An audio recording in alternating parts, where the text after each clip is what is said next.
job if he has to achieve in delivering the best curriculum for the country. The other one is that the decision around in terms of allocation of resources. Yes, we do a budget as a school, but the dean must negotiate to ensure that the limited resources in the university come to his school. And therefore, he should have a proper skill of negotiation to enable him to do that. Of course, I mentioned aspects of quality education. And the dean also should have the capacity of ensuring that we source funds to support the schools. And this can be done mainly through creation of short courses within the schools, and also ensuring that we make proposals for grants pertaining to, of course, our own area. Therefore, the discussion can be long, and I'm told I have very few minutes. The discussion is touching around some of those areas that I've mentioned. But in summary, maybe we can go to the summary.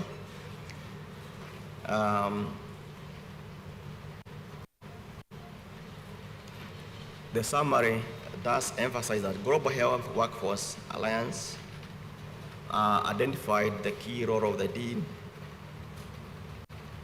as the head of a department to be very key. And as he is a link between the university and the society and the student. And therefore, I have come up with a few recommendations that this dean, if he has to work effectively, he must be provided with adequate administrative structure and institutional support. And there's also a need in all universities across to ensure that the job description of the dean is actually reviewed, because you find in most cases and in most universities, the dean are overburdened with many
I conducted during the COVID period, and it's about the key leadership competences required by medical school deans in Uganda, but there might be lots of similarities for the region.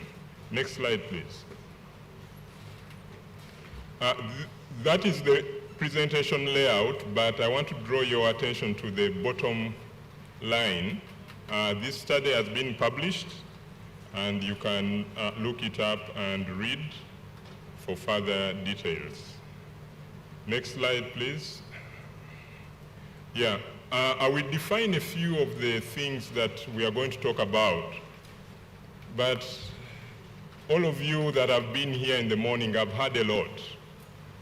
And usually, and like Lou Holtz, one American footballer, famous one, has said, when all is said and done, more gets said than is done. And one of the reasons for that is failure of the leadership. So I thought that as we are looking at the transformational changes in medical or health professional training, leadership is going to be important. And leadership is really nothing other than being able to influence, motivate, and enable others to pursue a defined vision, a defined goal, so that there is effectiveness and success in the organization. And that is by the members in it. Competences are really a set of behaviors that one should have to be able to exercise that desired influence and motivation. And of course, they encompass knowledge, skills, attitudes, behaviors, emotional intelligence, experience, and others. So that is the background from which we come. Next slide, please. Yeah, we all know the saying that the fish rots from the head, isn't it? And so do organizations. They stand and fall on their leadership. Therefore, effective leadership is vital and sustainability. We also see today that the medical education is undergoing a lot of changes, and the COVID has added to these. And so if there is anything that needs to be looked at critically, it's the leadership, because there is change to manage. Medical schools, therefore, are indeed facing leadership challenges, and we need to take this boldly. Some of us here might be deans or intending deans, but indeed there is a leadership problem, and therefore we need to address this.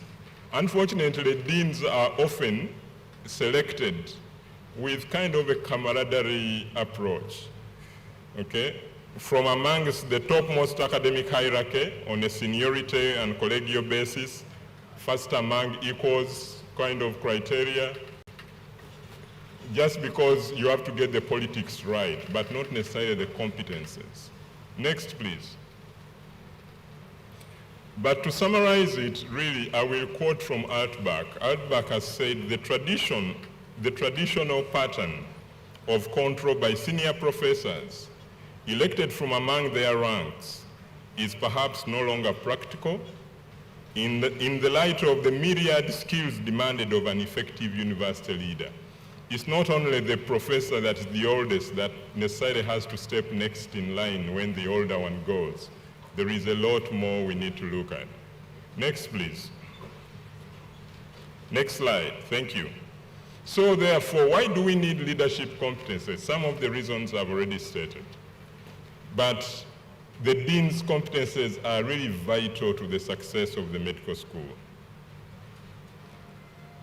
And if we attend to these leadership competences, they will also inform the leadership identification, selection, development, and assessment. There has to be a way to assess. There has to be a way to select.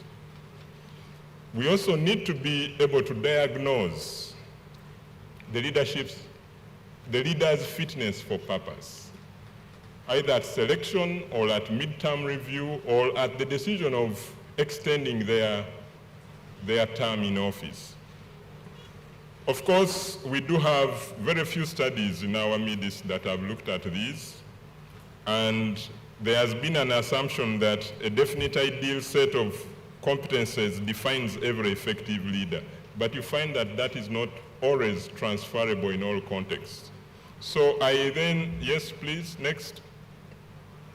So I then set out with my team to look at what the key leadership competences for effective deanship of medical schools are, in this case in Uganda. And the objective was to investigate the perceived competences for effective leadership, and also to identify the gaps and the needs for development of effective medical school leaders. Next.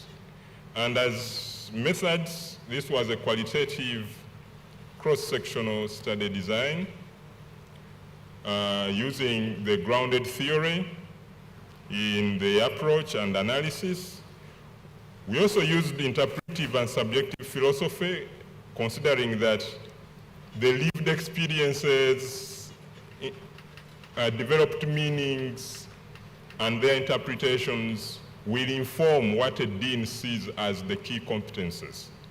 We also looked at the social, cultural, and organizational contexts of the different medical schools and what they offer in terms of lived experiences, looking at both the current and some former deans, as we shall see in the next slide. So, because there are only 12 medical schools, we didn't sample. We really recruited all the current deans, for that matter. So there was non-probability sampling. But for the former deans, we needed to sample them because there's many, and we used purposive sampling, looking at their experience, the longer, the better, looking at the different characteristics of their medical schools, whether public or private, because these beg for different dynamics in there. And of course, if they had taken on any other leadership position after the deanship, so that they can look back with clear hindsight on what their deanship might have been like. Then we engaged them in semi-structured interviews for 45 minutes to 1 hour until we reached theoretical saturation. And these interviews were all recorded, they were transcribed, and then analyzed using the grounded theory approach. Next slide, please. Of course, it would have preferred to have a person-to-person or physical interviews, but because of the COVID dynamics, we preferred to use telephone. We didn't go for the Zoom calls, again, because most people were under lockdown in their homes. And so the most reliable way to get to them and sustain a 1-hour conversation was through a phone call instead of Zoom or other apps that we are using now. The respondents were asked to reflect on their experiences as deans, especially to reflect on what a typical week in a dean's office could be, what their successes and challenges were, and what techniques they brought on board to navigate this turbulent sea. Of course, they were also asked to identify and discuss what they each perceived as competences, either what they had or in hindsight realized they should have had to perform better. And then if there were any leadership training needs. Next, please.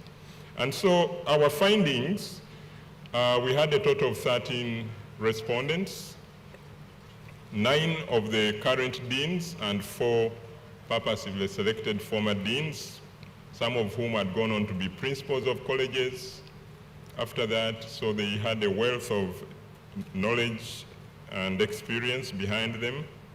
And only 2 females, and this really represents what we see in most cases. There was really a combined experience of 54 years amongst them, and I thought that was a rich experience to draw from, almost half a century's experience. Next, please. This slide represents the roles that were identified by the respondents, and I'm glad that the previous speakers really embarked on this as his secondary literature review. After coding and categorization, we came up with three categories of roles. One, a dean is an academic leader. They have the leadership role where they must show academic leadership, research leadership, and championing any effort and project in that area. Secondly, the dean has an administrative role that they need to play that is strategic, looking at where the school is going and how it's going to get there, what capacity it has.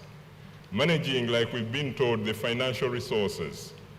Communicating, ensuring that the quality of training is along the curriculum as stated. And of course, the dean offers professional leadership. They champion professional role modeling. They are professional advisors. I'm sure even here in Kenya, when there is an issue to discuss in the medical board, some deans are invited because they are really professional leaders.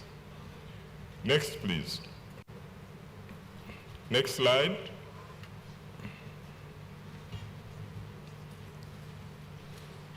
Yeah, so to draw from some of the quotations that I could cite as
Qualities that have been described by Patrick, Professor Patrick. And what I wanted to ask Professor Patrick, and probably Kariuki as well, who is best placed to determine these leadership and competencies in academia? Because we have universities where the dean is appointed by the management, and we have universities where the dean is elected as a peer leader of his colleagues. And I believe, in my own perspective, is that the colleagues are very well capable of identifying all these qualities that you have expounded. But still we have, for example, University of Nairobi recently, in reforms, retracted and went back to the deans that are appointed by the management. What should be the clear position of academia with regard to this kind of leadership? Thank you. Okay, or can I convert that question into, can you make a policy recommendation? Can I just have one more? Maybe the lady over there, I think she had her hand up. So with that, we'll, please excuse me, we'll close it with that so that we don't get too far behind in terms of time. Thank you, Chair. My name is Dr. Julia Songok. I'm a pediatrician. I work for Moi University in the Department of Child Health and Pediatrics, and I'm currently the Associate Dean, School of Medicine, Moi University. Chair, I have a question on transition between a former dean and a current dean, the way you presented. And my concern, and this applies to most offices, is the transition usually is so sudden. It's actually between a Friday and a Monday. And if you don't have the goodwill of the former dean being open to being reached out, you really waste so much time trying to reinvent the wheel. And you know very well that the exiting dean knows a lot, not just from the work that they did, but even just the experience and the connections and networks that they have formed. So I've seen in the first world where you have a transition period that both deans are still taken care of very well by management to make sure there's a 3 months, 6 months between a former dean and an incoming dean. More so for very young deans like us who have to keep calling our teachers. 60% of my staff are my teachers, so it becomes very difficult. Thank you so much. Okay, thank you. Could you please bear with me? I know there might be more questions. Can you please put them in the Secretariat email, and then we'll follow up the answers with the speakers, because those questions are relevant to us even when we write the final report. So please, if you have questions, just send it to the Secretariat. So I open the floor. Thank you very much, Chair and members, for the very insightful questions. My apologies for going more medical. This is the study that was done, but like I said in the beginning, these are most probably transferable to other health professions. So where the colleges are all united, probably that should be applied. Who determines peer versus appointment? I think we do have a Universities Act in this country, like we do back home, which largely governs public universities. What informs that act are usually people that are not in medical education or even in university management sometimes. As academicians, we tend to shy away from political landscape, and we think it is for those that did the arts. This now means we've got to get to that table as well and be able to influence our future. So that said, I think there is a weakness in either of the two. Voting could be that the entire faculty wants to vote a dean who will not stop them from going to moonlight, for example, in Nairobi Hospital or whatever. Election might also mean that there is a leader who wants to pursue a given project, and therefore they will elect the dean that will help them sail that project through. That's why we need now to look at the competences so that there is an objective approach. Looking at the transitional period, I think that's important. And that's where in the recommendations, unfortunately, we couldn't get to the slide, I was looking at training of incoming deans, and that training involves that transition period. Thank you very much. Okay, thank you very much. I think that brings us to the end of this session. My colleague here has told me that all these questions have been answered. So I'd like to thank the presenters. I would like to thank you as participants. I would now like to hand over to the next presenter. The young lady wants to tell me something. Can you allow me to hear? Thank you very much, Professor Patrick and Dr. John Kariuki. Our chair, Dr. Ogendo, thank you very much. We're going to be moving to the next session. And before we move to the next session, I'd like to remind you, the sessions are only 20 minutes, so please let's keep time. The first 15 minutes are for discussions, and the last 5 minutes are for question and answer. So the next speaker in session 9 will be Dr. Mary Wambaria, and the session is going to be chaired by Dr. Gathara.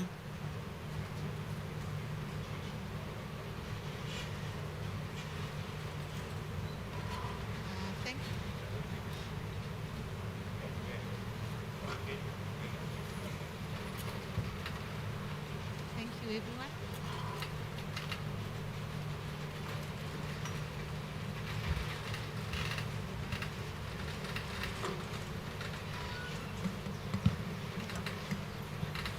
Thank you, everybody.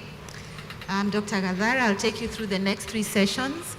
I'm requesting all 3 presenters to please come up onto the dais. Our first presenter will be Dr. Mary Wambaria.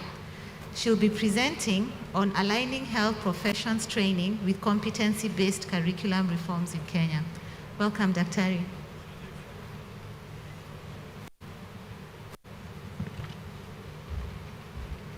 Thank you, Dr. Gadara.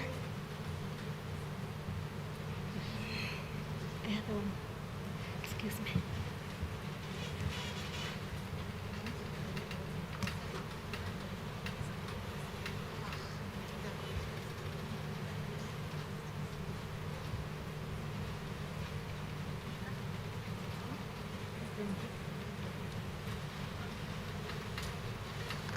Team, we're requesting for the updated presentation with the logo. 1 minute. Dr. Theory, please come join up there. And Professor Mumbo, if you're in, we're welcoming you to the dais.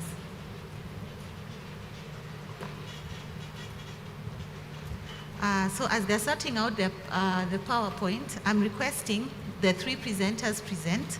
You kindly note. Can start. Good afternoon. So, thank you. I am Dr. Mary Wambaria, working at the Kenya Institute of Curriculum Development.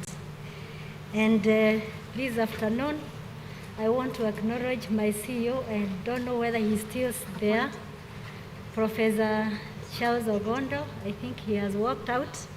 And I'm presenting this on behalf of Kenya Institute of Curriculum Development. And my topic for this afternoon is aligning health professional training and curriculum in Kenya with the curriculum reforms that we have in Kenya. And I'm going to cover 3 areas. I'm going to look at the rationale of curriculum reforms in Kenya. And when I talk about the curriculum reforms in Kenya here, I am focusing on the basic education curriculum. Then I'm going to look at what are the components of this competency-based curriculum in Kenya for both basic and also the teacher education. We have 2 frameworks currently.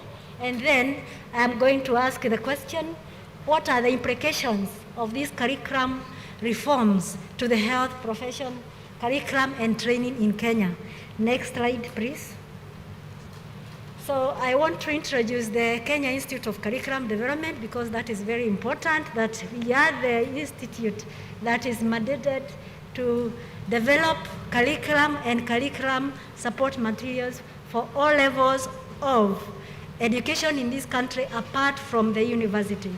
So in all levels of education, we are mandated to develop the curriculum. And our curriculum is research-based, is evidence-based, and all these have to respond to the needs of the society. Next slide. And the competency-based curriculum that is in the Kenyan context has been introduced in Kenya. It started in 2017. Currently, we are in grade 5 as far as the system is concerned. And this is replacing what we are calling the knowledge-based curriculum, and which was started like 32 years ago. And the 844, of course, we all know that was established in 1985. That's when we got the 844. And this is the one that we are phasing out. So it is a phase out kind of system, whereby we still have the competency-based, still learning the other knowledge-based curriculum. Next slide. And we are basing the reforms in our basic education and also in teacher education on various documents that we have. And that's why I say that it is evidence-based. We have the task force of 2012, and the task force of 2012 recommended that we should have a competency-based curriculum. And there were other recommendations. For example, we needed also to integrate values in our system. We needed national cohesion, and also it also advised on what kind of curriculum, competency-based curriculum we should have. And it also recommended that we should have flexible pathways. There is a slide on that will have flexible pathways. That is at the senior school. And that is the Odhiambo report, Professor Odhiambo's report of 2012. Then we have also the Constitution of Kenya. We have the Constitution of Kenya 2010, and the Constitution of Kenya 2010 is very, very clear that it is the right of every child to be provided with education. Not only every child, but also the children who have special needs. So it takes care of that. And also we have the Kenya Vision 2030. It was very, very clear about reforming curriculum, and curriculum is one of the aspects in the social pillar of our Vision 2030. Then we have the summative evaluation. This is the evaluation that is done at the end of the cycle of a system. So in 2009, KICD did an evaluation, and the evaluation so that still the curriculum needed to be reformed and because there were a lot of overload in some subjects, there were overlaps. That is, you find that similar subjects were offering the same content, and it recommended that it should be revised. Again, also, it was more of exam-based, too much of examination. And also we have the East African framework, which also recommended that we should have a system that can cut across all the East African countries so that our children can be able to learn from any of the countries. So also that one also based the rationale why we reformed our curriculum. Again, we have number 6, what I wrote, global standards. And global standards recommend, that is the UNESCO IBA, International Bureau of Education, recommends that curriculum should be reviewed after every 5 years.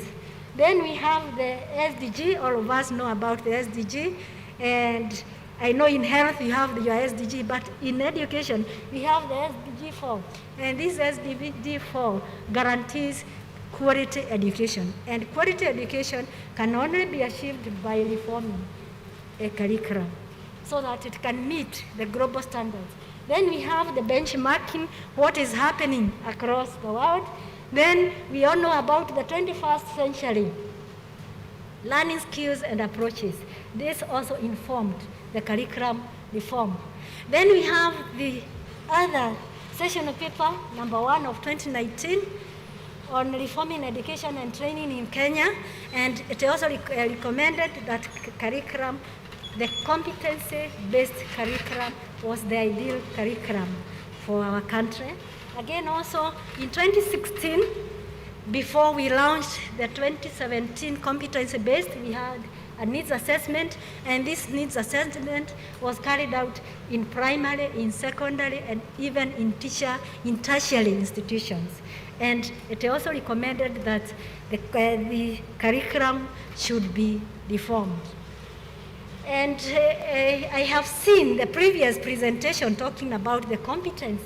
And here we tried to bring out competency, a competency. What do you mean when you say that we need the competencies? And we are saying that competencies is where by the ability to apply knowledge, skills, values, and attitudes.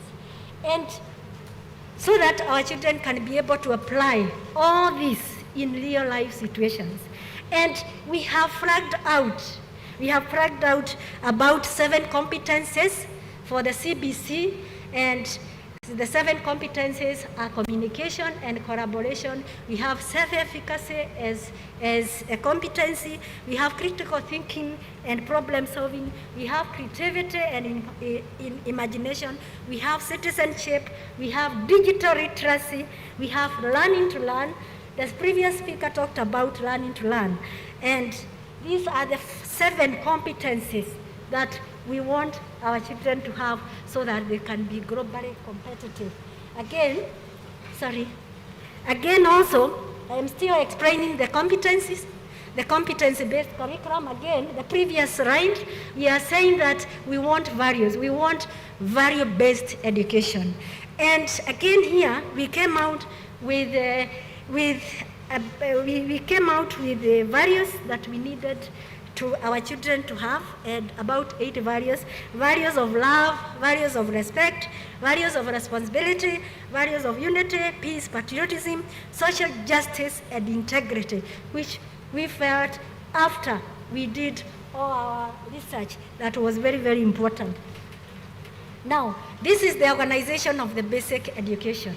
This is how the basic education will be, that at the early years, what we are calling I, that is early years education, we have 2 years of pre-primary education. We have P1 and also PP2.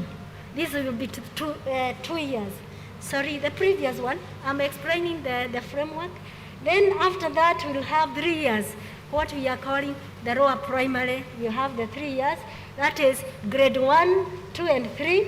Then after that, we'll move to middle school. Middle school will take care of what we are calling junior secondary, and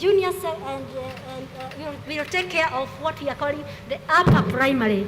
And the upper primary is from grade 4, 5, and 6. And after that, the children now will transit to the junior secondary. That is 7, 8, and 9. And after 7, 8, and 9, sorry, I'm still on that framework. After 7, 8, and 9, then the children will go to the senior school. And this is where now, after the senior school, that is the 3 years in senior school, whereby the learners now will be absorbed in the training that you have for the health professionals. So it's very, very important that we understand that. Again, also, we are not also leaving, we are saying that CBC takes care of every child, and we are nurturing every learner's potential, irrespective of what kind of learner it is. And that's why we have based our curriculum on theoretical underpinnings of the multiple intelligence theory, among others. And we are saying that apart from what we are calling the age-based, this is now for the regular, those who do not have, any special needs. We have also what we are calling the stage-based. So all these children still can be able to be absorbed in the training of health professionals. We move to the next one. Now, apart from that, I thought that it was very, very important that we know that even when you are preparing the health professionals, or even a teacher, there is the person we are calling the educators, the instructors for the universities, and also for the health professionals are the trainers that you have and the teachers. We need also to upgrade the teacher who is training the teachers, the teacher who is training the teachers, that is the tutors.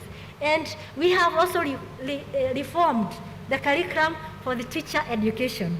And the reform of the teacher education, we have said that it should be a minimum, it should be a diploma. The minimum should be diploma. That is the teacher who will be able to teach. The P1, we have what we are calling DECTE, that is Diploma in Early Childhood Education.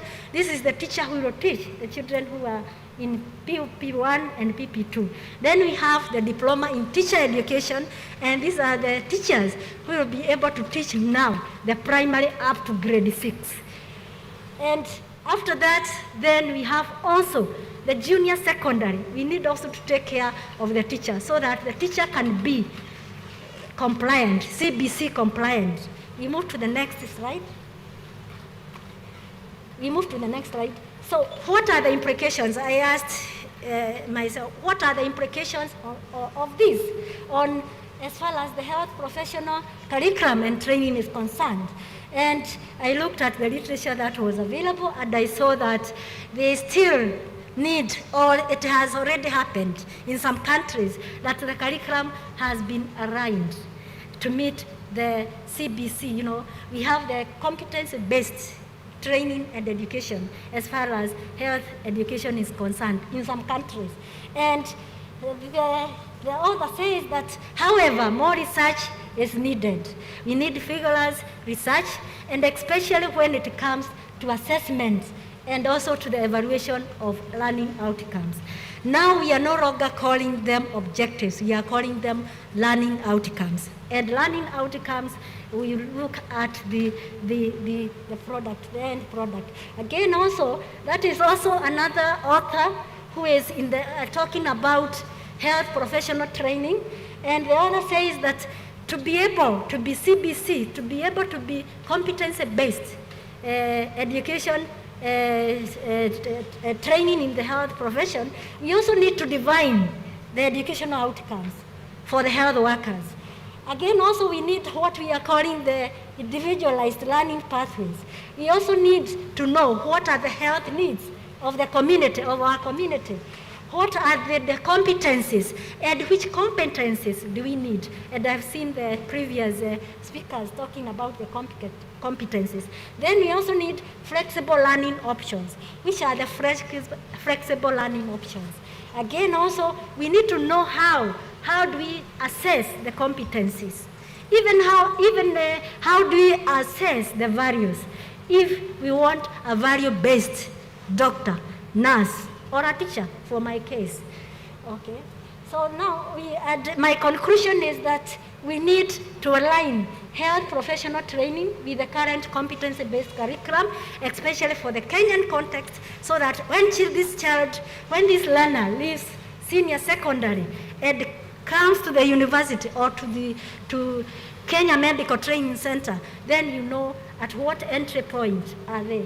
And also we need research, a lot of research, so that we can be able to reorganize health professional training at all levels. We need stakeholder engagement. In the basic education, we have done a lot of stakeholder engagement. We also need to benchmark internationally.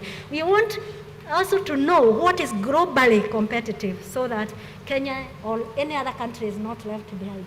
Then also, we also need to, as I have emphasized that the health professionals also need to pay attention to the senior secondary, because it is after the grade 12, which we are calling a senior secondary, that the child will enter into that profession. Again, also, maybe we need the organization of academic schools and departments. And again, also the orientation of the curricula from knowledge-based to CBC. We also need to know what is the duration of the programs, and what other new programs do we need to bring in. Like for our basic education, we have as learning area, we are calling health education. And this one came out of the needs, out of the research that we did. So you need to know what other new areas need to come up. Again, also we need the orientation of the health education trainers, that is the instructors, that is the teachers. Yeah, so we need these teachers who are training the health worker, the health workers, to be trained on pedagogy, the delivery. They also need professional competencies, and it was talked about, even that leadership. They also need to come out with what we are calling learner-centered pedagogy. They need to be reflective teachers and also mentorship of those that we are training. And that is the end of my presentation. Thank you very much. And thank you so much, Dr. Wambaria, for a very, very interesting presentation delivered with a lot of energy on the competencies and the core values of CBC. Quite educative. I would kindly like us all to welcome our next presenter. You could walk over to the dais. Professor Hazel Miseda Mumbo. Yeah. She'll be presenting on the relevance of curriculum development to quality teaching in health science training institutions in Kenya. Welcome, Professor. You could be talking a little about yourself as they prepare the PowerPoint. Good afternoon, everyone. Good afternoon, or you are asleep. Good afternoon again. I'm Professor Hazel Miseda Mumbo. I'm the Vice Chancellor of the Great Lakes University of Kisumu. I am here to present on the relevance of curriculum review and development to quality teaching in health science training institutions in Kenya.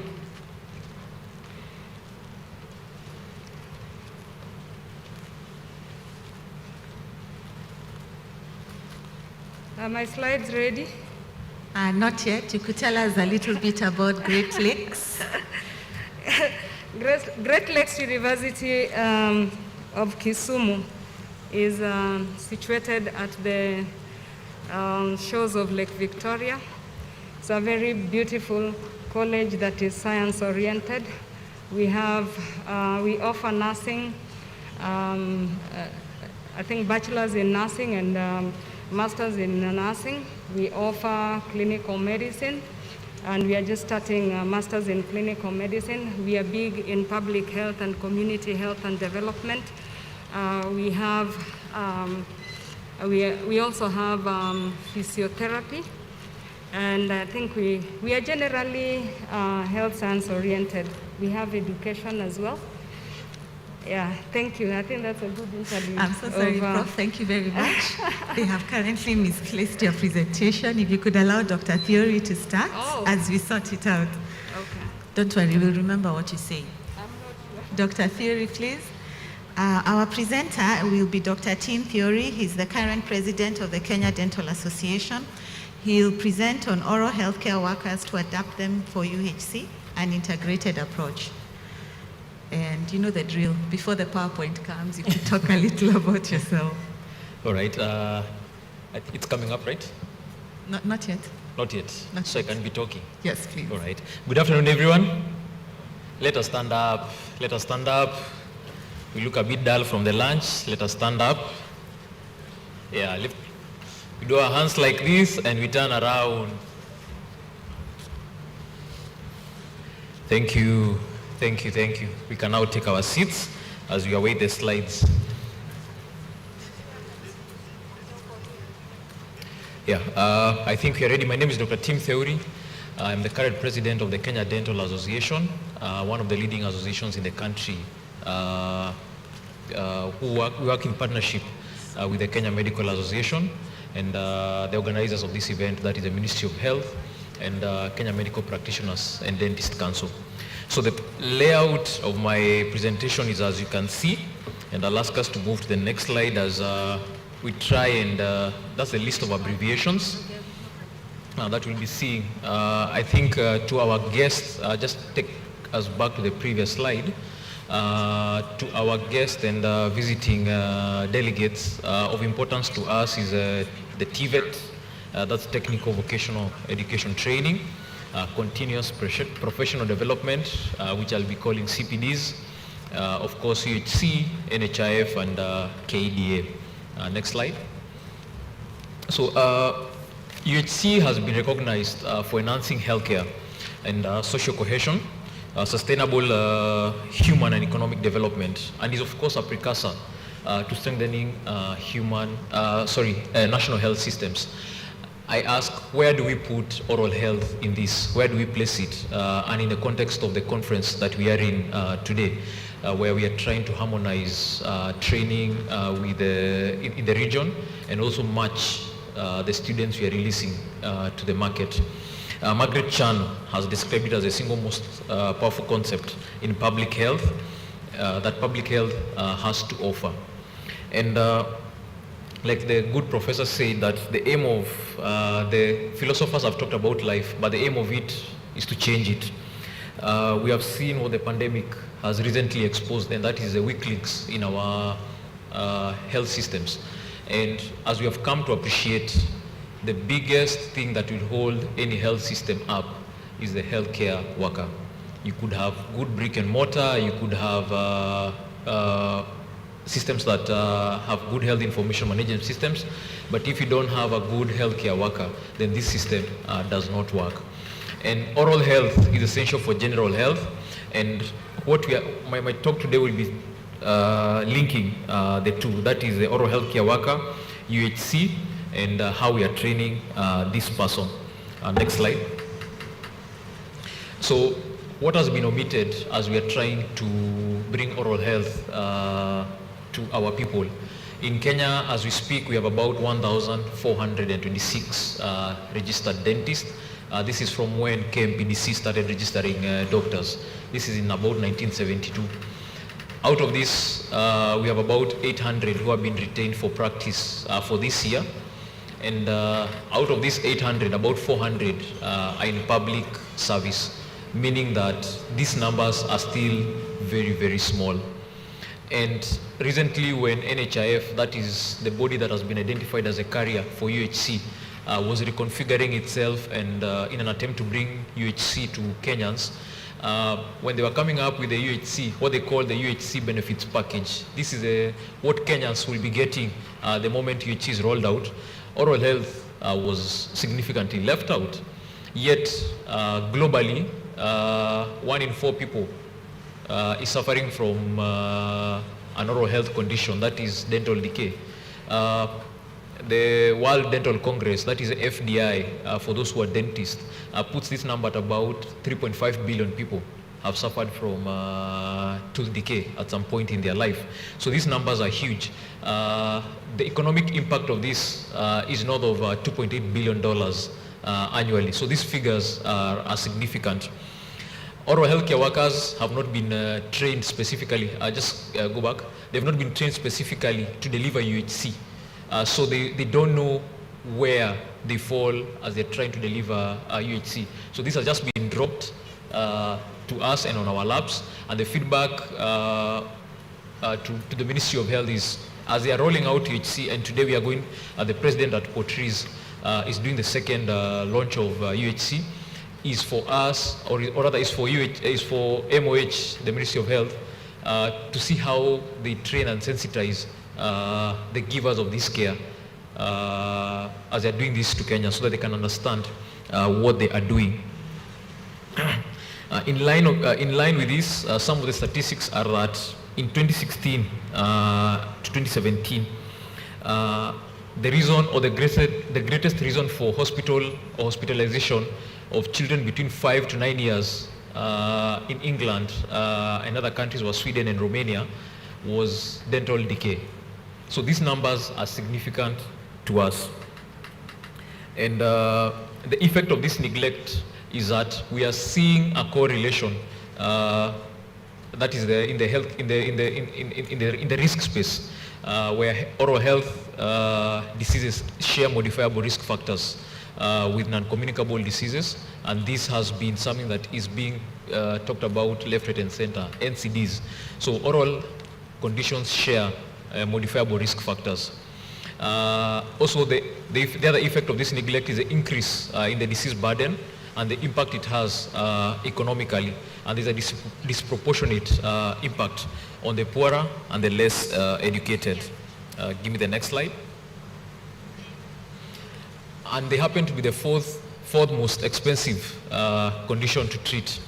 And in low and middle income countries, the coverage and availability and access to oral health care, this includes early diagnosis and has been found to be lacking. And the impact of this has been that the correlation between oral health care and these NCDs, the likes of hypertension, diabetes, and their oral manifestations, has not been considered greatly. Next slide. So, what are the oral health cadres that are currently being trained in our country? We have dentists, we have community oral health officers, we have dental technologists, and dental assistants. For the last part, that is the dental assistants, there's currently an effort through TVET, and a skills sector advisory committee has been formed to try and make this course a competency-based education and training course. Next slide. So how do we move this apathy to action? I will bring to you a couple of arguments, and the first one is the epidemiological argument that this is the most common condition affecting human beings, and the numbers are as you can see here. And disability that is caused, or mobility that is caused by severe tooth loss is larger than in patients who are suffering moderate heart failure. The next argument in my next slide will be the economic argument. That is the cost of leaving these diseases neglected and the impact that they have when they are left as such. However, there are cost-effective treatments and strategies available, what we call the best buys as per WHO. The next slide.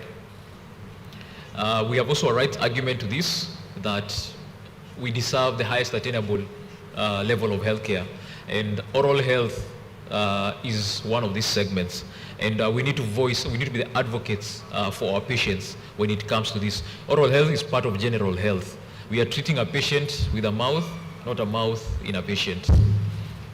And we must interlink it with other pillars of sustainable development. And to achieve oral health goals, health systems need to be sensitive and responsive to other pillars of sustainable development. Next slide.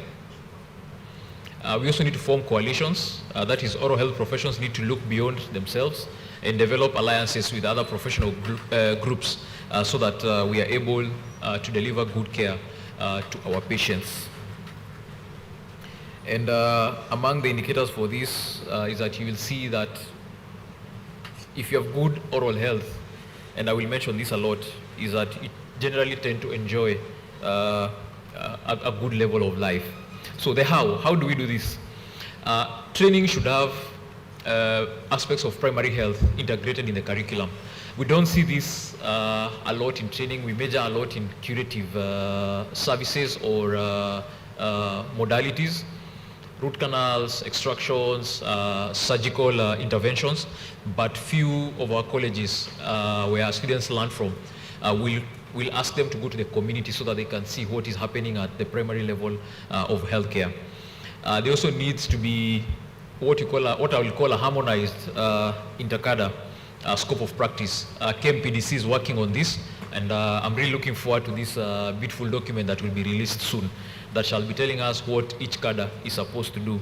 We also suppose, the other how is that we should incorporate the basics of healthcare financing at postgraduate level so that we are able to ensure our doctors are equipped to know the impact of healthcare financing as they're delivering their services.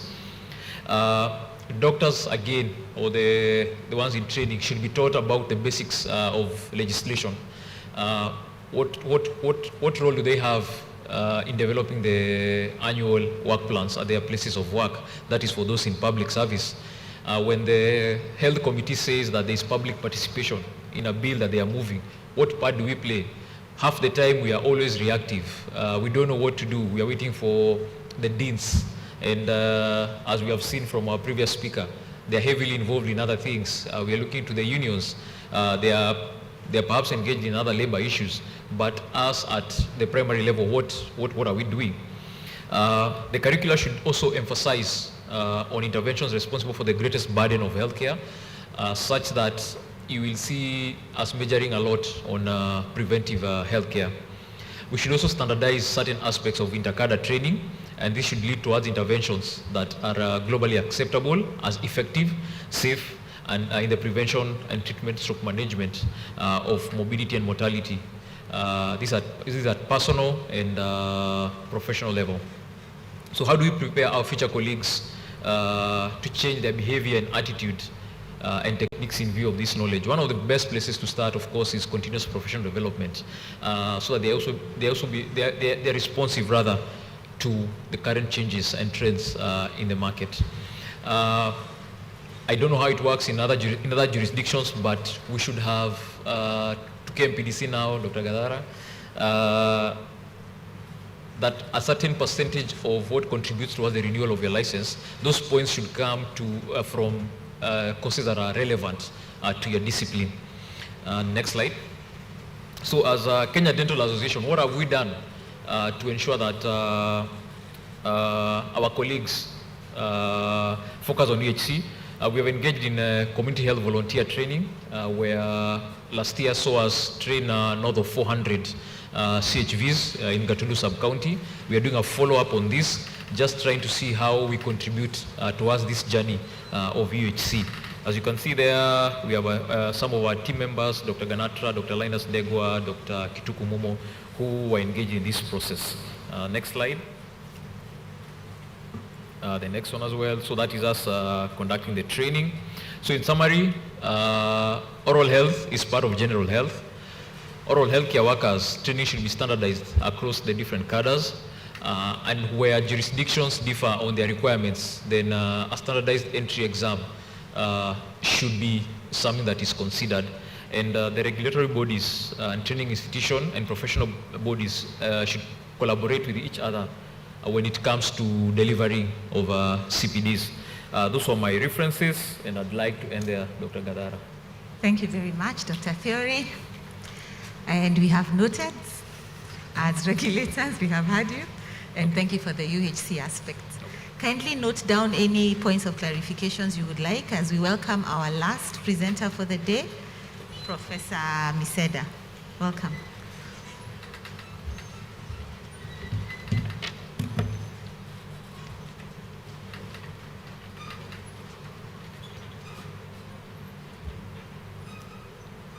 Thank you very much. I hope my presentation is now available. Yes, it is.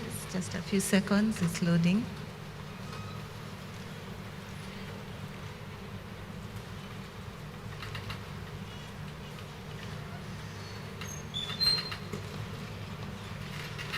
I think we're all looking forward to this presentation. It must be amazing. I've said everything that I had to say. All the small talks are done. Yeah.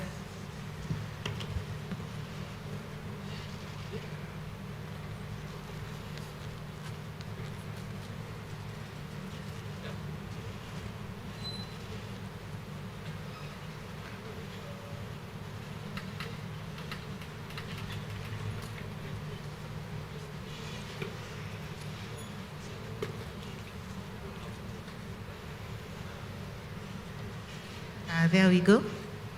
Thank you very much.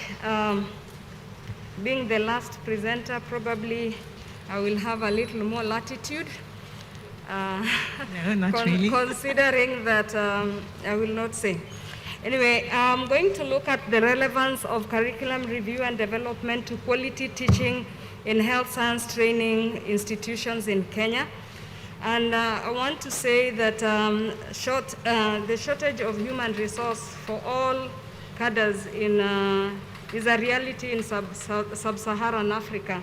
And there is no doubt about it. All the speakers before me and those that were there in the morning alluded to the same. And I'm happy that the discussion around curriculum has come at a time that there is need to actually review curriculums. This is a journey we started sometime in 2015, but I'm glad that the uptake is now, and I think God's timing is the best.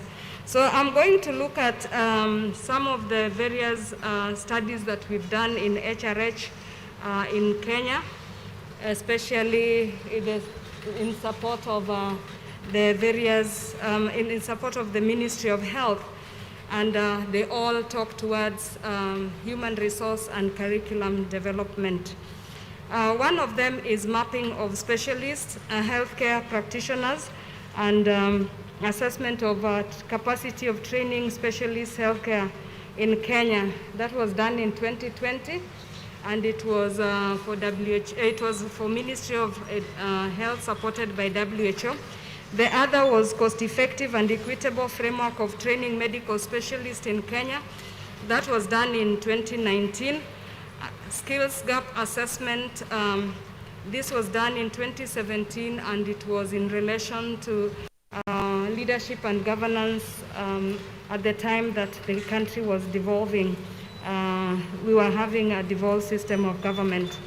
We wanted to see how much, what was the gap in terms of leadership among CHMTs and all the health practitioners at the county level. I looked at assessment to identify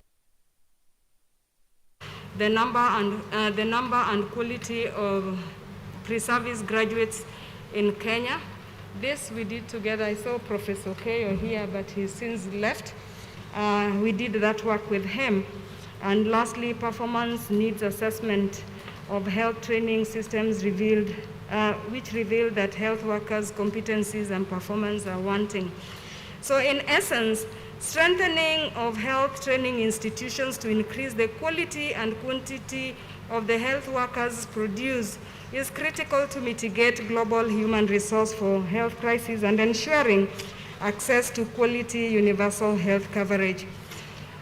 And according to WHO, or according to literature review, because this has been said over and over again, health professional schools are the main channels through which the health workers enter the labor market, and therefore they are key in addressing health workforce crisis.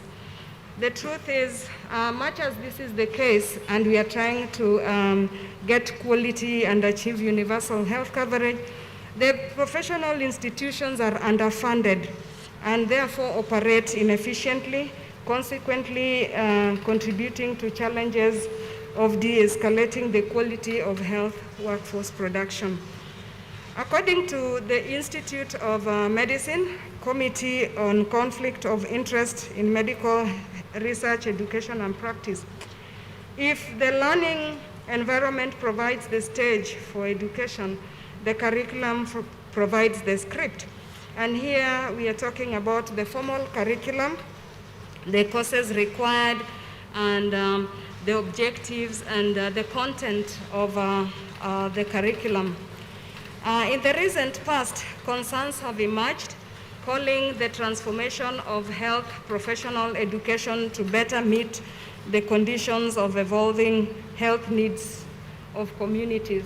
This was referred to this morning, and this has been evident from the time we've had issues like HIV and AIDS, the non-communicable diseases and the rise cancer issues, and even now we talk of COVID-19, and we had the situation of Ebola some time back.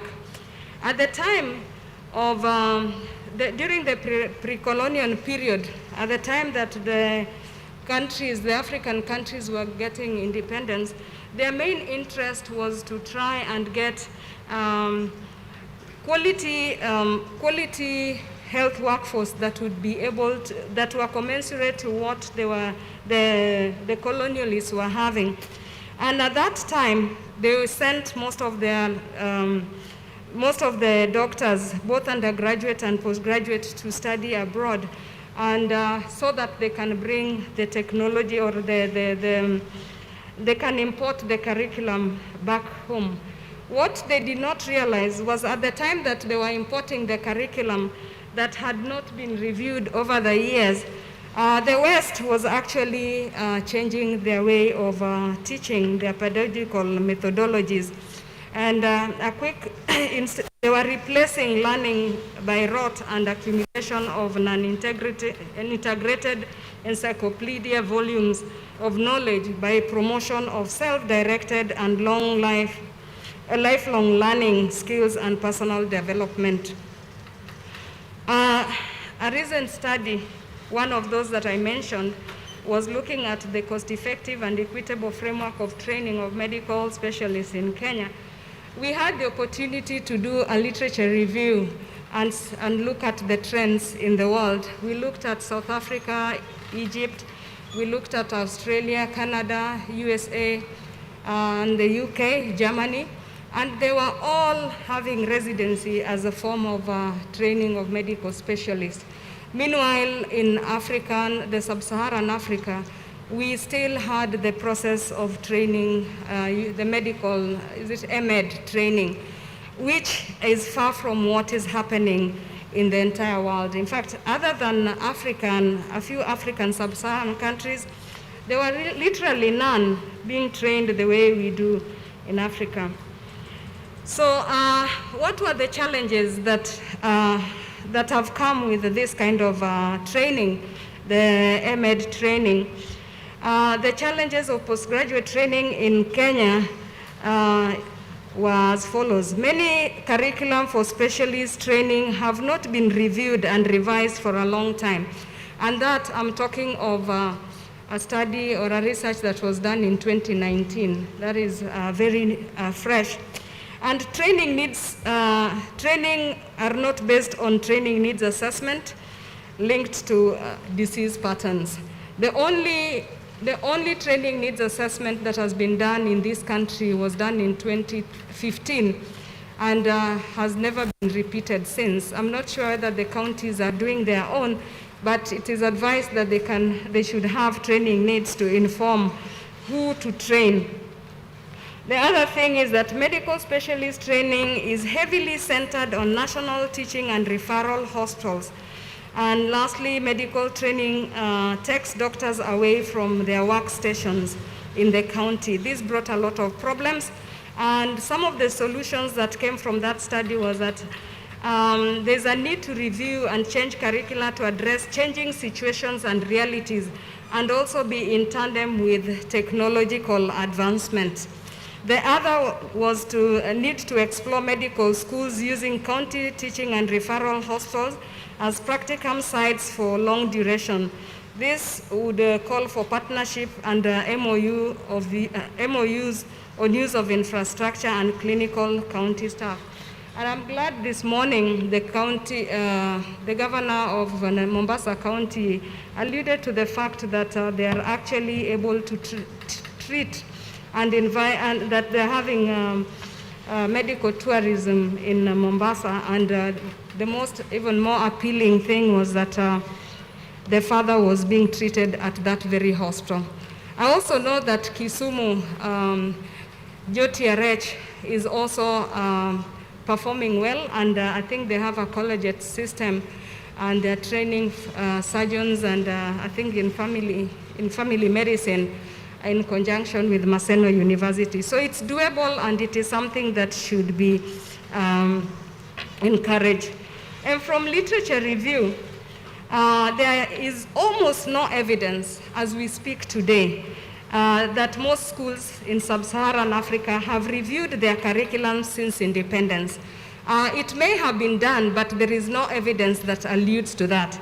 So probably those who have done so may at least document or put it in a peer-reviewed journal so that it can give lessons to the rest. And the lack of review is stated as among the factors affecting the performance of professional nurses in Namibia. And institutions that have attempted review have failed to have their curricula address emerging national needs in the health sector, much less promote effective service delivery among their constituencies. But failure of the curriculum to keep pace with the evolving national health needs, including the chronic disease burdens in Africa, have greatly contributed to the deterioration of quality of graduates from these institutions.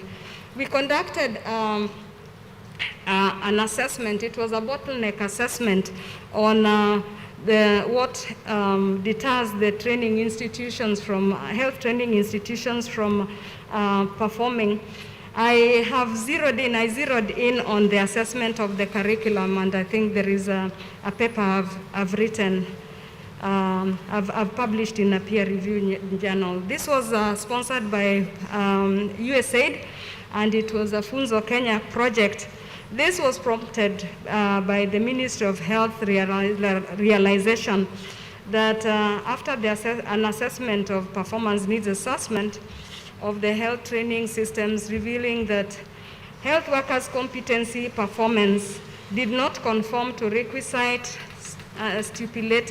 standards stipulated by service and other regulatory bodies. Curriculum was not aligned to national priorities, with an average of 26% of respondents interviewed at the training institutions not sure whether the curriculum prepared students to adequately deliver the Kenya Essential Package for Health. The essence of this information is that curriculum development process should be more inclusive to ensure that countries' needs are taken into account and not just for monetary gains. In this assessment, we had a cross-sectional descriptive study. We collected data through structured respondent interviews among faculty, students in the health training institutions, key informant interviews, and desk reviews. The assessment purposefully selected 14 institutions from the 18 institutions identified for initial collaboration with the project towards strengthening health workforce training. The statistical package of social sciences was used, applied to analyze data, quantitative data, and quotes used to illustrate perceptions. The findings were interesting. From the onset, we discovered that the training institution's leadership is actually male-dominated. Yeah, it's actually, I think let's go to the figure. It is actually male-dominated. Most of the people in the various institutions, be it institutional heads, faculty, and clinical space and faculty, were mainly male. Meanwhile, the females were students, slightly more, and then they were also in clinical placement. They were the managers, meaning that probably the matrons and the nurses are the ones who are at the forefront at this clinical site places. Then the general findings of this was really interesting. The assessment revealed significant qualitative and quantitative gaps in Kenya's training institutions, including in the curriculum, despite perceptions by some health training institutions that it responds to our national needs. In terms of ownership of institutions, 81% and 76% of faith-based organizations and private institutions, respectively, perceived curricula as responsive to the national health needs. However, respondents from public training institutions had the lowest perception in this regard, with about 1/3 perceiving the curriculum as not fully responsive to health national needs. But when you look at the curriculum that is being offered by the training institutions and what the government perceives as national needs, then there is a serious disconnect. One wonders if the training institutions really understand what the government perceives as their national needs. And for instance, the emerging diseases such as Ebola, now COVID, may be considered as the national needs from the action that the government has taken since they occurred, but they are yet to enter the curriculum of the training institutions. In their response, the stakeholders felt that the quality of curriculum was inadequate to prepare students for different settings. We shall see some tables towards the end to show that. On average, only 1/3 of the respondents felt the quality of curriculum prepared students to serve patients in emergency wards. The findings also reveal that curriculum do not adequately prepare students for clinical placement in a hospital setting. And similarly, students felt that the quality of classroom delivery of the curriculum was inadequate to prepare them for clinical placement. In the key informant interview, there were some interesting quotes or rather information. Training institutes have emerged that are challenging to university graduates because they lack teaching to handle them. It's not in their curriculum. Another faculty member said, short courses seem to respond to emerging issues than the pre-service training because these courses are not part of the curriculum. There is need to harmonize the two so that we have a well-trained professional to attend to emerging diseases. And one of the students said, the curriculum addresses national needs but does not adequately prepare us for practical required in-service delivery. So when we looked at the structure of the curriculum governance structure, most of them indicated, especially the private institution at 92%, and the head of the public institution at 80%, said that they have these guidelines. But how do they use them is what is in question. For instance, when you look at the next slide, you find that a question was asked whether the curriculum, whether they reviewed curriculums either annually, in less than a year, reviewed in 1 or 2 years, or in 3 or 5 years. But evidently, other than FBOs, most of the curriculums are not, especially those that were reviewed just less than a year is what is. But there's evidence that clearly curriculums are not a priority and are not reviewed as often. Others say that there is a need for a standard curriculum framework to guide the curriculum review for the health training courses. Because each training institution is coming up with their own things. Some say they have a community-based approach to training of medicine. Others have the integrated approach, while others have evidence-based. At the end of the day, they should all be released to the market in Kenya and should offer service delivery. How does this work? Was the question of one of the stakeholders.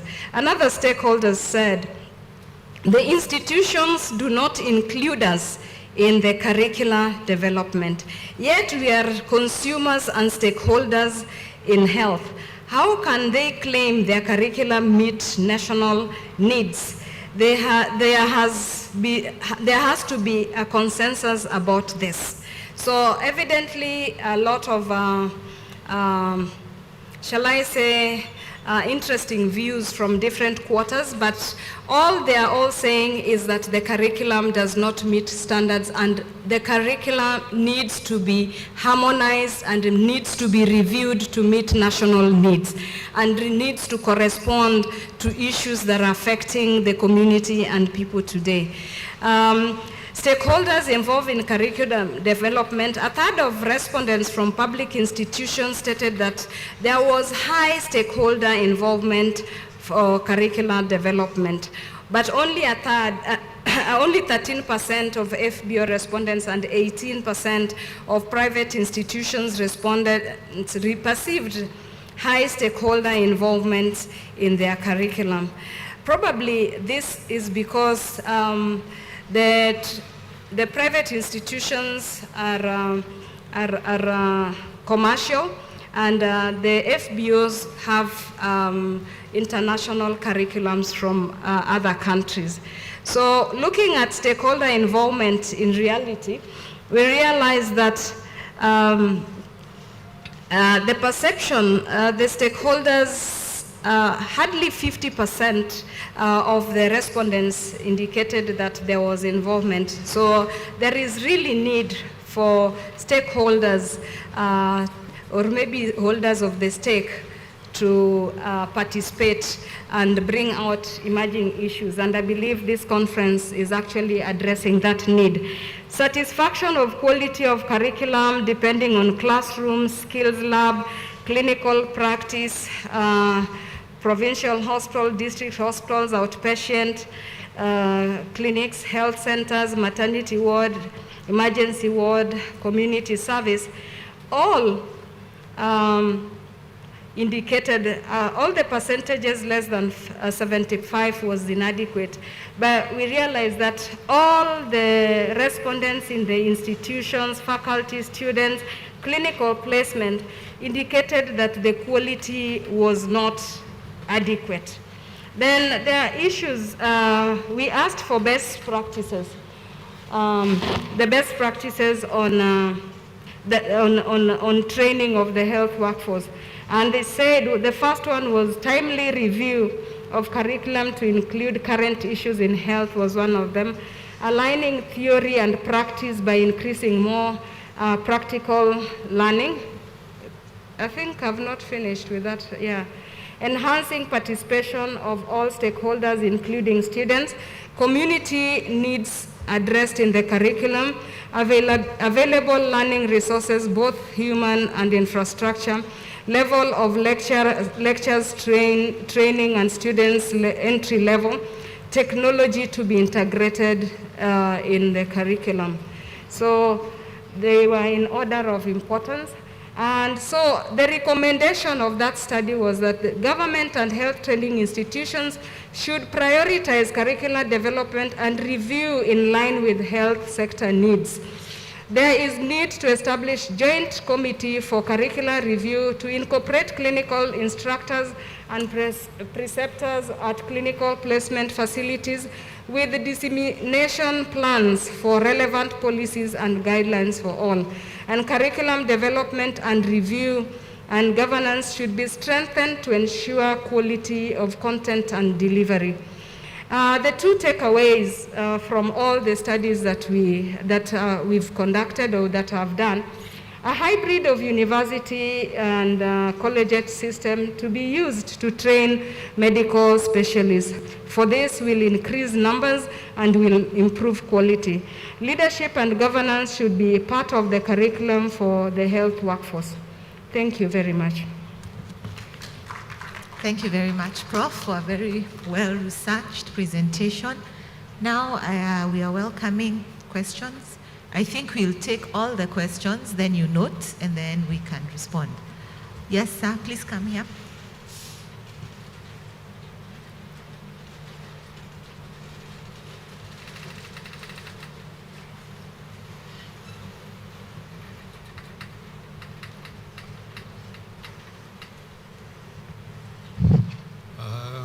Good afternoon. Good afternoon. My name is Donald Kokonya. I'm the Dean, School of Medicine, Masinda Mdiro. And I've been an appointed Dean, elected Dean, and I've developed MBCHB curriculum. These presentations are very good and crucial. I wish we had sessions that can deal with these three presentations. But I have very brief comments. To start with, MBCHB curriculum in whichever country is the property of the World Medical Association, and it is 66% competence-based. So the introduction in Kenya of competence-based education applies to standards below MBCHB, but not MBCHB. It's a pure practical skills development program. When we come to the relevance of our program, curriculum, no curriculum in Kenya in the health sector is done without stakeholders. Stakeholders are there. The program must be aligned to government policy, and participation is wide. So we usually do this, and every senate in any university requires that stakeholders have been involved, and before that, a feasibility study has been done to justify mounting of that curriculum in any university. So this is there with us. Now, the strength of a curriculum is not a matter of subjective opinion. It's driven by the ability of the curriculum to produce products which reduce mortality. Between 1995 and 2015, we may be surprised to find that Eastern European countries, which invested strongly in basic education of the MBCHB curriculum, produced much lower mortality than Western Europe and the US, that is UK, US countries. And now MBCHB curriculum is moving towards stronger basic education. And we are employing pure scientists, biochemists and all that, to ground these students. Now they use this knowledge all the way to their retirement period. So I would have liked this presentation to have another forum so that we can look at the issues. Now, for the last presentation, a student is unlikely to have a participation in the time of curriculum, but curricula undergo mid-term review. And that's the time when the experiences of the lecturers, experiences of the students are captured. So what we can say is, are there academic institutions that don't do mid-term review? Otherwise, you cannot change a curriculum, particularly health curricula, unless they have gone through their full cycle. So probably would have had a bigger session. Thank you. Okay, thank you, Dean. Well noted. There is the email for the Secretariat. Kindly add anything we might not have been able to address. Is there anybody else? Oh, yes. Please come.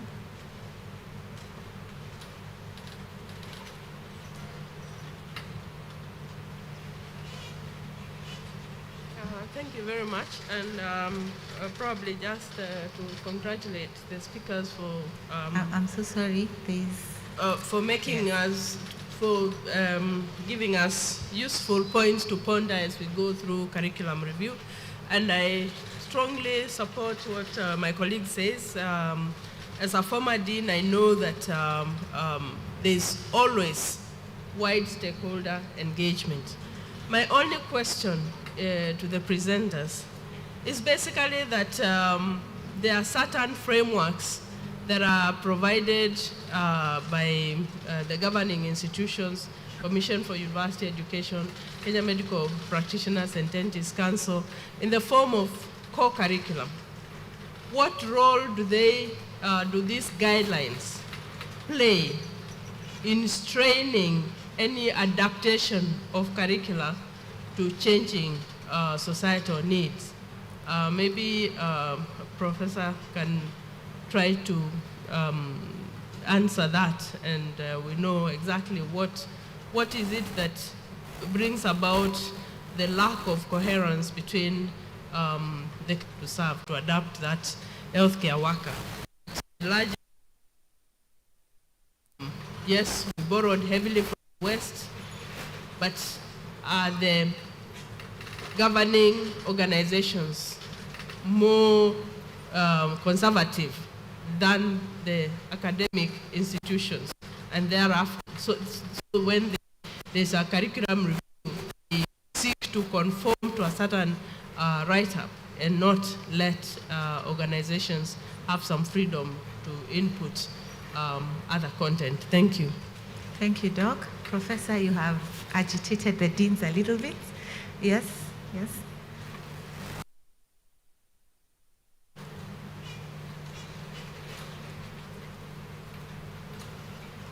Thank you very much. My name is Alice Lakati. You will have to tiptoe, or we can disconnect the microphone because we can't hear you.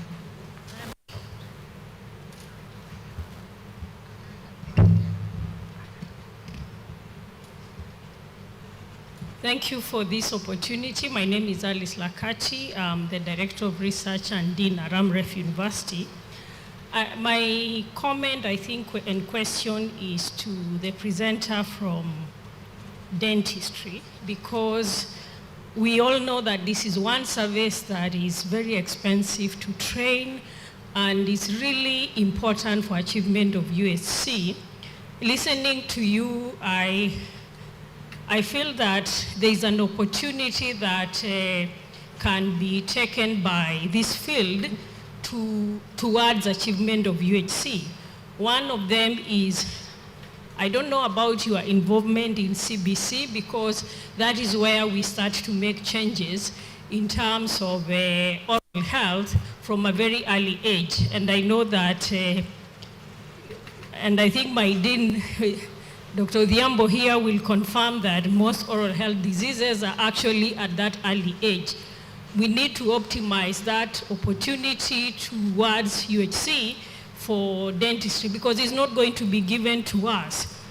The other thing, I think there is also a cadre that probably, I don't know how they are involved, oral health officers.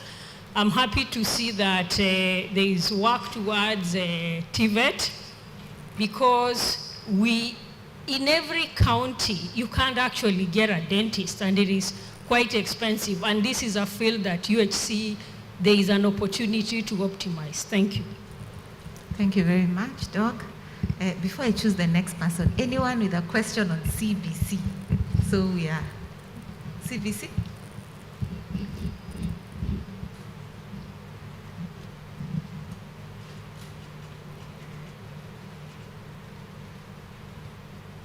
Thank you. My name is Joseph Abuya from Moi University School of Medicine. I had a question to Professor Mumbo. She said that faith-based organizations get their curriculum from other countries. And I'm sure Uzima is a faith-based organization. So does it mean you got your curricula from another country? And if so, why didn't you develop yours? Secondly, to the same presenter, you alluded that we should continue the training of MED both in university and as collegiate, maybe like COSEXA. So I thought that probably let us see the products of those who come from the formal traditional MED training and those from collegiate training like COSEXA, do a study and then be able to conclude with all the evidence that it's good to continue parallel with the two kind of programs. So I don't know how you came up with this suggestion that training should be both parallel so that you can increase the numbers of specialists whom we have. I don't know how you came up with this. Then, Dr. Theory, you have talked about the oral health officers and their regulatory bodies. Currently, I believe that the oral health officers are regulated by the Kenya Medical Practitioners and Dentist Council. So when you talk the way you talk, does it mean you are about to give the oral health officers have their own regulatory body? Why are they still being regulated by the KMPDC? Thank you. Thank you very much. Okay, I think we'll take the last two questions. I was really hoping to get something from CBC. Professor Ganda, do you have anything to say on Uzima? You are maintaining peace with your curriculum?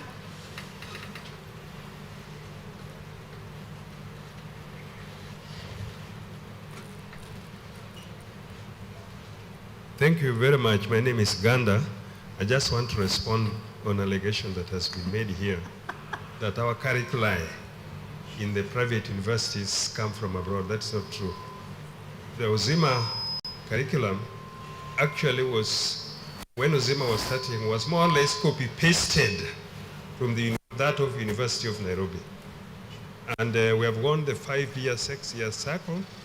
We have just finished reviewing the new curriculum. And most of the things we are talking about here, we didn't know that we're doing the right thing when we are doing the right thing. Like we have now introduced, because the first, in the 4th year, we have the introduction to clinical medicine. In fact, we teach them everything. For example, in internal medicine, and we realized in all universities, because I've taught both in University of Nairobi, and University of Moi, and now Zima. I realized what we teach in 4th year is basically what is repeated in 6th year, and we thought that we were more or less wasting time. So what we have now decided is that because by the end of the 4th year, there are basically, if he's a pediatrician, if he rotates in pediatrics or internal medicine, basically this guy already has some idea. That is how we were trained for 1 year, then you go out. Now we have decided that we'll be sending them out at the end of during the 5th year to the periphery, to the peripheral hospitals, the county hospital, so that they go and get attachment there for 6 weeks, and then also in the final year. And that they will learn more. Then we'll be concentrating more on the management aspect of medicine rather than going through again the same thing that you taught in 4th year. Now you want to start teaching it again. There is this misconception that 4th years are given just introduction. Then 6th year, now you concentrate on management. It doesn't work. I can tell you that because I've seen you repeat the same thing over and over again. It is very boring. Thank you. Thank you, Prof. I thought we'd have a slight commercial break. I had a question from here. Then I think we'll take the last one, and then we can hear the answers. Welcome.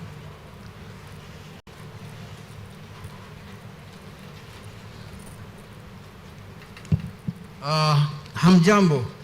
Hatujambo. Hamjambo wote. One of the things that I was looking for and I did not see, we've mentioned several very important things, including problem-based learning, experiential learning, but we've gone through all the sessions, and I can assure you that the audience was sleeping quite a number of times because they were not engaged. And I think when we are developing this curriculum, we are talking about how to engage the learner or how to engage the listener, or using those techniques that will make the learner or the listener search for the knowledge. The other thing that I've observed is there is over-concentration on medical issues and not health at all. I, as an example, Professor Ogendo, as an example, went through the first year on basics, anatomy, biochemistry, physiology, etc., and slowly got introduced into the illnesses. And none of the universities actually have a solid foundation on how to maintain health and wellness. And really that is where we should go if we are trying to get a healthy society, and also to reduce the cost, the very heavy cost of treatment, which calls for the future. Actually, this thing was about the future. The future anchorage of health education or medical education should really be at the household level. We use the household as the platform for people to learn about people. That all the students should start by living in different households and being assigned how to find certain basic facts within households. Because if you go into hospitals right now, for example, at JOTRH, you get a lot of people with things like anemia, and this anemia has far-reaching implications. It means they don't eat properly. It means there's something wrong with their production of red blood cells. and you come and work out that anemia and try to treat it.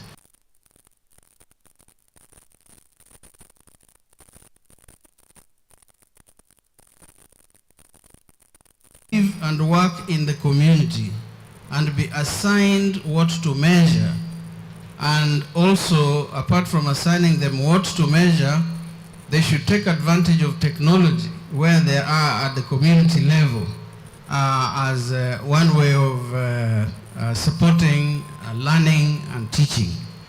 And this doesn't come out very, very well. We're talking about high-level medical coronary was raising here today.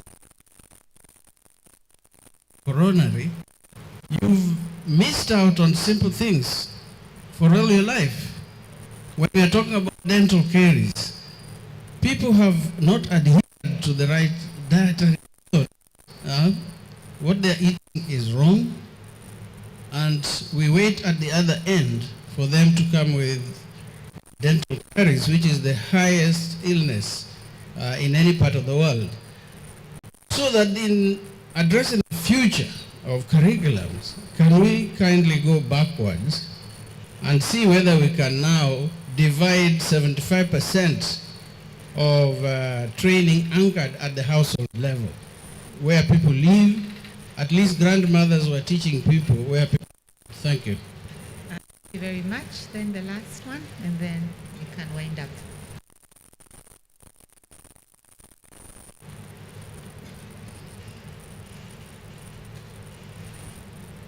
Thank you very much. My name is Jam.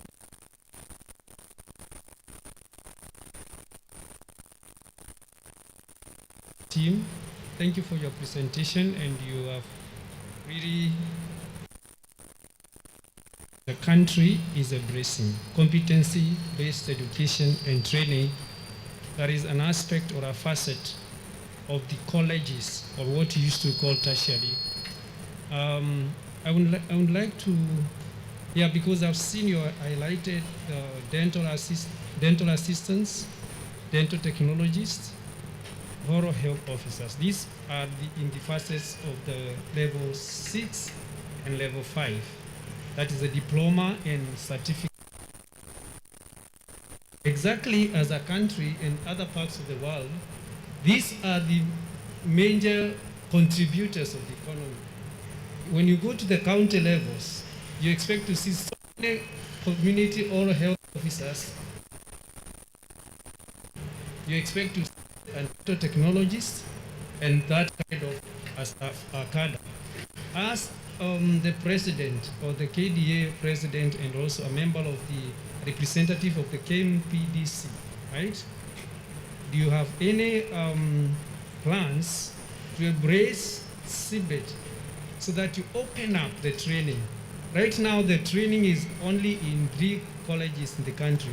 Ladies and gentlemen, Mount Kenya University,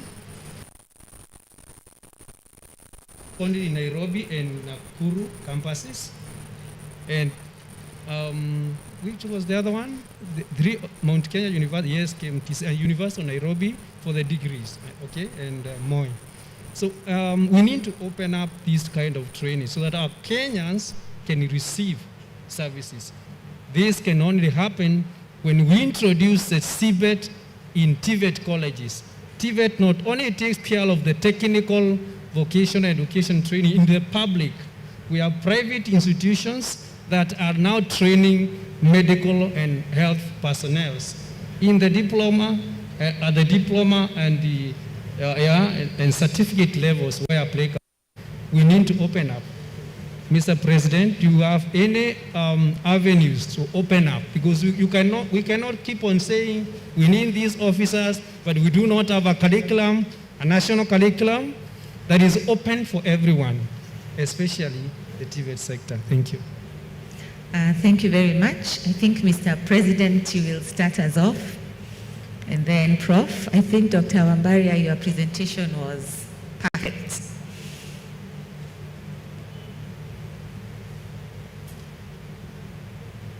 Does it work? Oh, it's not working. Yeah. I think I'll just stand and take the questions in the order in which they came. The first one was a suggestion for involving oral health in CBC. We had written a note, but I'll follow it up. That's a good observation, and I will pick it up, and hopefully we will see the efforts of that in the books our children will read. KDA in 2017-2018, we undertook to see about 20,000 children. This is between the age of 5 to 8 in 6 counties: Nakuru, Nairobi, Murang'a, Meru, Machakos, and Kajiado. And what we saw is, by the time you are attempting to see these children, even a 5-year-old, if dental decay ought to have, if this child has had dental decay or will have a chance of decay happening, it will already have happened by the time you are reaching them there. And one of the best buys that we thought of was integrating oral health education in the MCH clinics. That is when mothers come for their prenatal clinics. Let us have some form of oral health awareness at that particular point. And what we usually say is, who are the people who should see a dentist? The criteria is just 2. If you're alive and you have a mouth, you should see a dentist. That is what we were saying. To Dr. Abuya, a once-time teacher, KMPDC is in charge of regulating community oral health officers and dentists as well. I am not deviating from that position. In any case, regulation should be centralized with one body for all cadres, and we do hope that technologies and when dental assistants have a curriculum and subsequently become professionals, then they should also be regulated by the same body, so that we can have harmonization of the same, so that when a scope of practice is released, it is released from a point of from one body, so that it makes sense. The other one was on community oral health officers, and perhaps how I understood the question was their level of practice. They are generally trained to practice preventive and promotive dental care, and this is at primary level healthcare facilities, level 2 and perhaps below. And the referral system should be streamlined so that when CHVs are able to pick a particular oral health issue from the charts that they do have, once that has been escalated, there's a very clear referral mechanism up towards level 4 and level 5 facilities within the county, so that we can have some form of filtering that is happening. That will be my take on it. And perhaps to add to what I have seen happen, I think Moi University has some form of community-based education system where the students, I think in year 1, 2, and I think 3, are sent to the field to see what is happening there. And I know also the field looks like you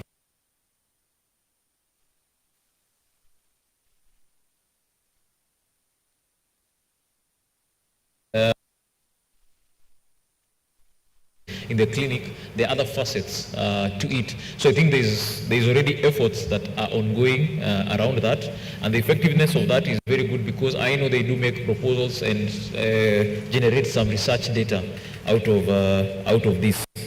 To CBET, I think that was Jamlik who asked a question on that. Health courses have some form of quality control to them, whereas we may want to provide them to everyone or increase access. They think there are minimum requirements that have been set out by regulatory bodies on what these students should first of all have had before they can qualify for these courses. And if this is not clear, then there's usually an entry exam into the profession. So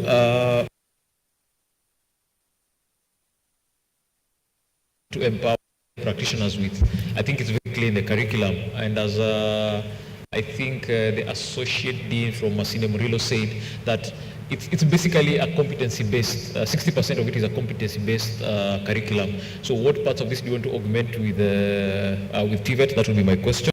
And what is the need that you're trying to plug in the industry? And is it relevant to what such an attempt will be trying to do? If the answer is yes, then it makes sense. If you're releasing safe practitioners, then the answer is yes. And if there's a way we are going to regulate them, then the answer is yes. If there's a no to any of that, then we'd have to stop and just take the slow growing path of creating a good quality oral health. Thank you very much, Dr. Theory. As Professor walks to the podium, I've been requested to announce that the buses leaving for Jesus will start leaving from 5. So maybe Prof, you'll just answer briefly. Thank you very much. I'm happy that my presentation has solicited a lot of reaction, and which means it's a problem at the heart of the health sector. When I say that curricula was not reviewed by various training health institutions, I did not refer to universities per se. We looked at all the training institutions, including the faith-based institutions such as the NUEC, Kijabe, and the likes. And of course, the training, the residency training in those institutions are actually by various organizations or institutions or people from mainly the US. And therefore, their curriculum has not been, probably if not reviewed, then it's because they get them from the West. And Uzima is a university like any other, and if he says that they copy-pasted the curriculum of Nairobi, then it looks like that trend leaves a lot to be desired, because ideally curriculum should be responding to needs. But as I said, and somebody asked, the national needs and the training institutions have a serious disconnect, because the national government reacts to situations. When COVID comes, they react to it. There is no planning.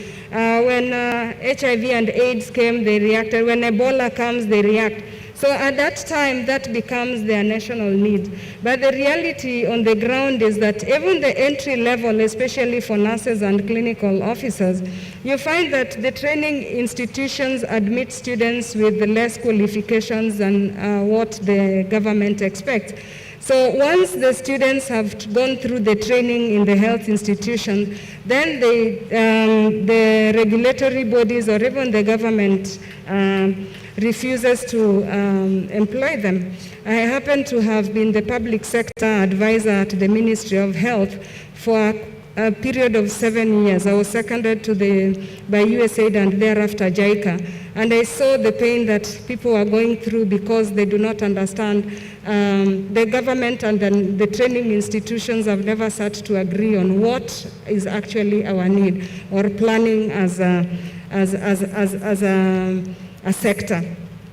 Then during the time that devolution, when the country got, the devolution system of government came into being, there was an outcry by the counties because the government was taking students for training, for specialization training, and yet there were no there were no professionals on the ground to actually deliver services to the constituency. And therefore, you found that some counties like Kirinyaga literally refused to allow their doctors to go for training. And that prompted the Ministry of Health to understand what is the cost-effective way of training the health workforce in a way that they do not, to increase the numbers, and also they do not neglect service delivery. At that point, USAID, MOH requested USAID to support that assignment, and that is where the collegiate issue came. And we realized that if we have to increase numbers of health workforce that can be able to take care of the much needed service delivery, then we have to actually have the collegiate system as well as the medical, the MEd, because the reality is that the MEd is, you cannot take so much. It depends on the capacity of the institution, and probably they can take maybe 10, depending on the faculty, depending on so many things. But if you complement it with residency, the people will not move from their place of work, and yet they will still gain the much needed expertise to support the sector. I believe that those were the main sticking issues, and I thank you very much. Thank you very much. I request we applaud our presenters as they leave the podium, as I hand over back to the overall chair.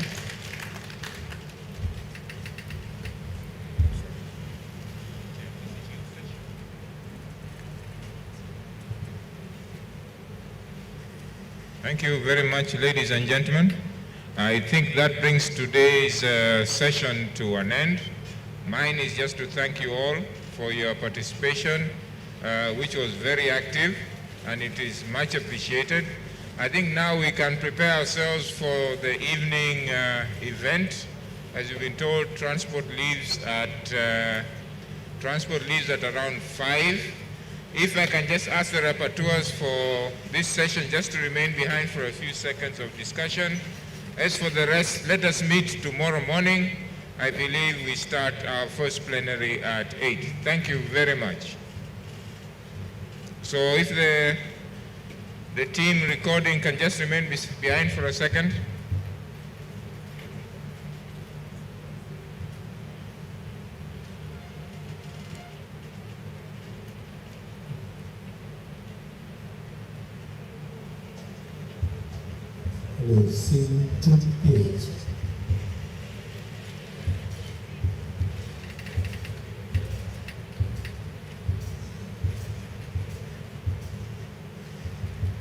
Hello.